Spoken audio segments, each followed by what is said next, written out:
మనము ఖురాన్ యొక్క సందేశం కార్యక్రమంలో ఉన్నాము. ఈ రోజున మనము ఖురాన్ నుండి 78వ అధ్యాయం నుండి 40వ వాక్యాన్ని తెలుసుకుందాము. దైవం ఈ విధంగా తెలియజేస్తున్నాడు.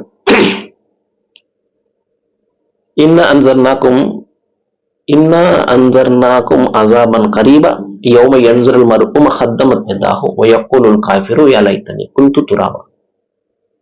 మహాశిలారా, దైవం ఇక్కడ తెలియజేసిన విషయం ఏమిటంటే, సమీపంలో ఉన్నటువంటి శిక్షణ గురించి నేను మిమ్మల్ని హెచ్చరించాను. దైవం చెప్తున్నాడు. ఆ రోజున మనిషి తన చేజేతులా చేసుకుని ముందు పంపుకున్నదంతా ప్రత్యక్షంగా చూసుకుంటాడు.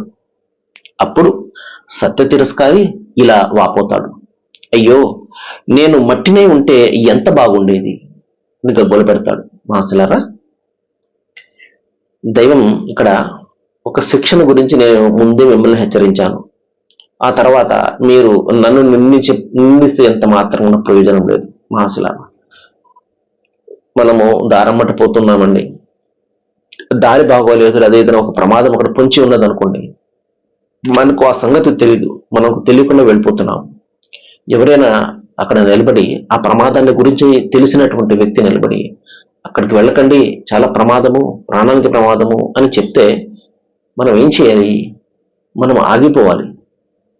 ఆ చెప్పినటువంటి వ్యక్తి నమ్మకమైనటువంటి వ్యక్తి, మనకు బాగా తెలిసినటువంటి వ్యక్తి, ఎన్నడూ కూడా అబద్ధాన్ని పలకనటువంటి వ్యక్తి అనుకోండి, మనము అతని మాట వినకుండా వెళ్ళిపోతే దాని యొక్క పర్యావసానం ఎవరిని ఎదుర్కొంటారు? మనమే కదా ఎదుర్కొంటాము.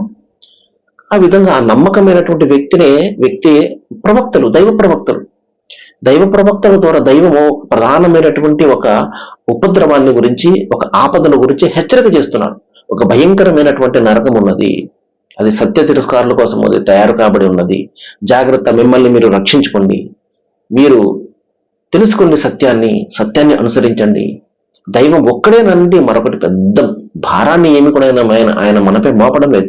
సత్యాన్ని తెలుసుకోండి, సత్యంగా స్వీకరించండి. ఈ సృష్టికి కర్త ఉన్నాడు, ఆయన ఒక్కడు, ఇదే సత్యం, దీన్ని స్వీకరించండి. అదే తప్పించి మనము కొండలను తవ్వేయండి, లేకపోతే కాలువలు తవ్వేయండి, కొండను తొలిచేయండి అని చెప్పేసి పెద్ద పెద్ద భారాన్ని, మనం మోయలేనటువంటి భారాన్ని దైవం మనకు వేయడం లేదు. మహాశిలారా, కాబట్టి ఆ రోజున మనిషి తాను ఏదైతే చేజేతలు చేసుకుంటాడో అదంతా కళ్ళ ముందు చూసుకుంటాడు, అంతే కదండి. ఏదైతే చేసుకుంటాడో అదే వస్తుంది. ఆ రోజున మనిషి అప్పుడు తప్పు తెలిసి వస్తుంది. అన్ని అయిపోయిన తర్వాత తెలిసి వచ్చి, అర్రే నేను మట్టిని పోతే ఎంత బాగుండేది, నా జీవితం కాకుండా ఉన్నట్లయితే ఎంత బాగుండేది అని చెప్పేసి ఆ రోజున వాపోతాడు. ప్రయోజనం లేదు కదా. మహాశిలారా, ముందే మనం గ్రహించాలి. సర్వేజన సుఖినో భవంతు. Thank you very much.